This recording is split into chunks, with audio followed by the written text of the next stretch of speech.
Kamusta mga kadani? Sa video na ito, tuklasin natin kung paano lumago at naging pinakamalaking bus company sa Pilipinas, ang Yanson Group of Bus Companies. Paano nga ba sila nagsimula at ating din alamin kung sino ang nagmamay-ari nito? Kaya tapusin nyo hanggang dulo ng ating video mga kadani, para malaman nyo. Pero bago tayo magsimula mga kadani, kung mahilig ka sa mga ganitong content ay pwedeng pakipindot naman yung subscribe button para updated ka kapag nag-upload ako ng bago kong video. Maraming salamat mga kadani!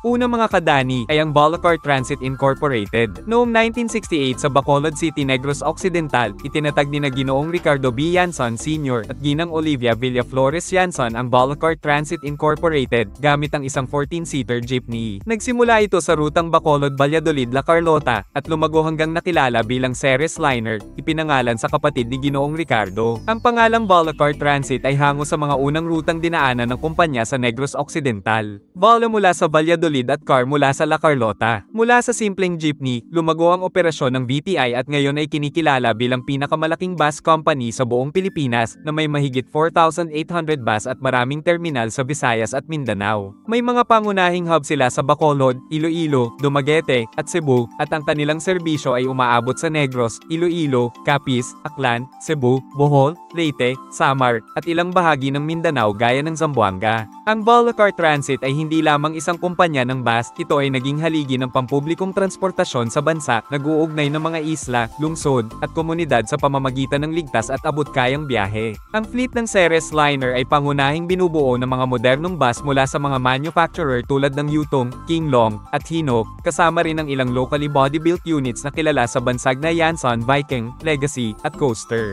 Ang Ceres Liner ay may mahigit 4,800 bus unit. May dalawang klase ng biyahe ang Ceres Liner. Ceres Liner para sa mga ordinary buses at Ceres Tours naman para sa mga air-conditioned buses. Sa pamamagitan ng mga ito, nakapagbibigay sila ng komportable at maaasahang biyahe sa kanilang mga pasahero. Pangalawa mga kadani, ay ang Mindanao Star Bus Transport Incorporated. Noong dekada 1980, nagsimula ito bilang Wina Express, pagmamay-ari ni Bernardo Digoy Valdeviso, at unang nagsilbi sa rutang Davao patungong Cotabato. Kinalaunan, isinama rin dito ang People's Transport Corporation na nagseserbisyo rin sa parehong ruta. Subalit, naharap ang kumpanya sa seryosong krisis, kabilang ang suspensyon ng prangkisa noong 2001 at sunod-sunod na insidente ng karahasan noong dekada 2000. Dahil dito, naibenta ang Wina Express sa Bachelor Express Incorporated noong January 7, 2015 at formal na ni-rebrand bilang Mindanao Star Bus Transport sa kalagitnaan ng taon ding iyon. Bilang isang subsidiary ng Yanson Group, inilipat ang operating base mula sa loob ng Bachelor Express papunta sa dating terminal ng Wina Express sa Bugakmaa, Davao City, na tinawag na Base 15, kasama ang satellite hub sa Cotabato City. Patuloy na lumawak ang operasyon ng Mindanao Star.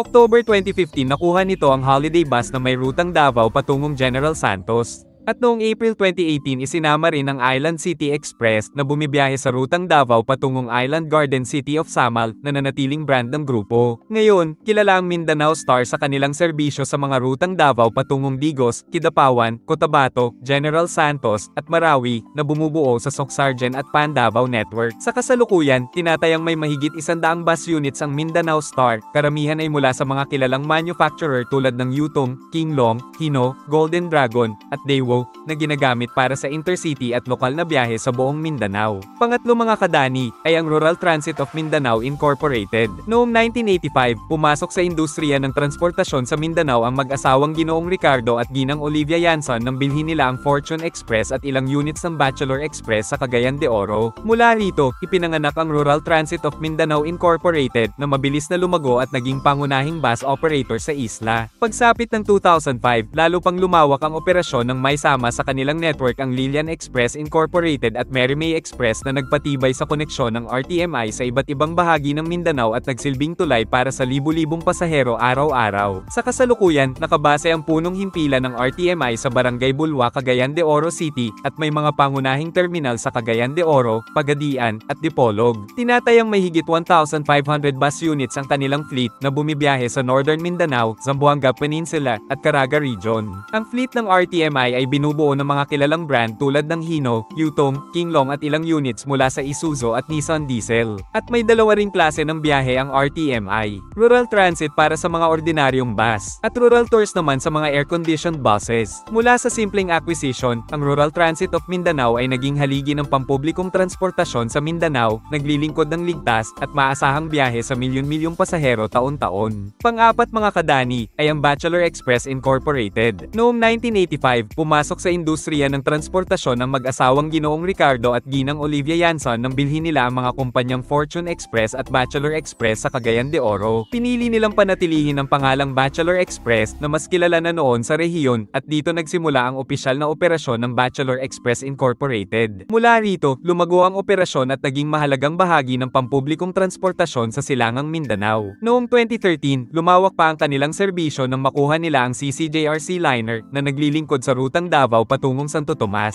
Sumunod naman noong 2014 hanggang 2015 nang maisama sa kanilang network ang Winay Express na nagbigay daan para makapasok sila sa mga rutang patungong Cotabato. Kilala ang Bachelor Express sa kanilang mga pangunahing base sa Butuan at Davao. Mula rito, bumibiyahe ang kanilang mga bus papunta sa iba't ibang bahagi gaya ng Northern Mindanao, Caraga at Davao Region. Mayroon itong tinatayang mahigit 1,000 bus units na binubuo ng mga kilalang tatak gaya ng Hino, Yutong, Kinglong, Higer, at ilang units ng Nissan Diesel at Isuzu. May dalawang biyahe din ng Bachelor Express. Bachelor Express para sa mga ordinary buses at Bachelor Tours para sa mga air-conditioned buses. Sa paglipas ng mga taon, mula sa isang regional operator ay naging haligi ng transportasyon sa Mindanao ang Bachelor Express, nagbibigay ng ligtas at maasahang biyahe sa milyon-milyong Pilipino. Panglima mga kadani, ay ang Ceres Transport Incorporated. Noong 2009, pinalawak ng Yanson Group of Bus Companies ang kanilang operasyon sa Luzon sa pamamagitan ng pagtatatag ng Ceres Transport Incorporated na nakabase sa Bulbok, Batangas City upang paglingkuran ang lalawigan ng Batangas, Metro Manila at mga koneksyon patungo sa Visayas. Lalong lumakas ang operasyon noong 2012 nang makuha nila ang franchise ng Gold Star Bus Company na nagbigay daan para sa mas maraming ruta sa Batangas patungong Metro Manila Corridor. Mula sa Bulbok Base, bumibiyahe ang Ceres Transport papunta sa Metro Manila, Batangas at mga karatig na lalawigan, pati na rin sa mga Roro Link routes patungong Panay at Negros. Sa kasalukuyan, tinatayang may 250 hanggang mahigit 600 bus units ang Ceres Transport, kabilang ang mga kilalang modelo tulad ng Yutong, Kinglong, at mga locally built coaches mula sa Bulacar Transit Incorporated Transport Engineering and Bus Body Assembly Plant. Mula sa unang hakbang nito sa Luzon expansion, ang Ceres Transport Incorporated ay nagsilbing haligi ng Yanson Group sa Luzon at Visayas Network na nagdadala ng maasahang transportasyon para sa mga Pilipinong tumatawid sa iba't ibang rehiyon ng bansa. Pang-anim mga kadani, ay ang Southern Star Bus Transit Incorporated. Noong 2011, pinalawak ng Yanson Group of Bus Companies ang kanilang operasyon sa Bohol nang bilhin nila ang St. Jude Transportation at iba pang maliliit na bus operators. Pinangalanan itong Southern Star Bus Transit Incorporated na unang pinamahalaan ng Bulacar Transit Incorporated bago naging hiwalay na subsidiary. Sa kasalukuyan, ang Southern Star ang pinakamalaking bus operator sa Bohol na nakabase sa Tagbilaran City.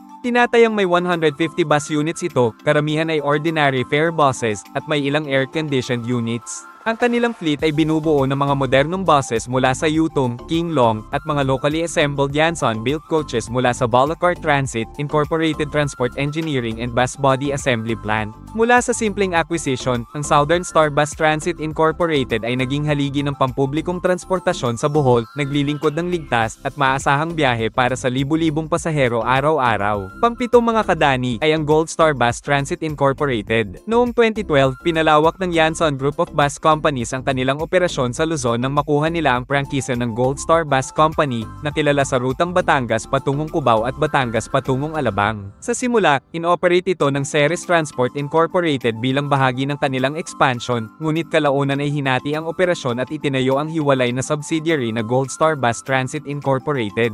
Dahil dito, lumawak ng husto ang network ng Yanson Group mula Visayas at Mindanao papunta sa Luzon na nagpalawak sa kanilang presensya sa Metro Manila at Southern Luzon. Sa kasalukuyan, ang mga dating ruta ng Gold Star Company ay pinapatakbo na ng Gold Star Bus Transit Incorporated, hiwalay sa Ceres Transport, ngunit pareho silang bahagi ng Yanson Group. Ginagamit nila ang modernong fleet tulad ng Yutong at Kinglong buses, kasama ang ilang Yanson-built coaches mula sa kanilang sariling Bulacar Transit Incorporated Transport Engineering and Bus Body Assembly Plant. Mula sa pagiging lokal lang na bus company, ang Gold Star ngayon ay mahalagang bahagi ng mas malawak na Luzon-Visayas network ng Yanson Group, kasama ng Ceres Transport, at nagsisilbing tulay para sa maayos at maasahang transportasyon sa pagitan ng mga rehiyon. Panghuli mga kadani, ay ang Sugbo Transit at Sugbo Tours. Noong pinalawak ng Yanson Group of Bus Companies ang kanilang operasyon sa Cebu, nakuha nila ang ilang prangkisa mula sa dating D. Rough Riders Express, isa sa mga naunang bus operator sa lalawigan. Mula rito ipinakilala ang brand na Sugbo Transit na hango sa salitang Cebuano na tumutukoy mismo sa Cebu. Ang Sugbo Transit ay pinamamahalaan sa ilalim ng Bulacar Transit Incorporated Cebu Base. Nagsilbing pangunahing provincial bus operator ang Sugbo Transit sa lalawigan.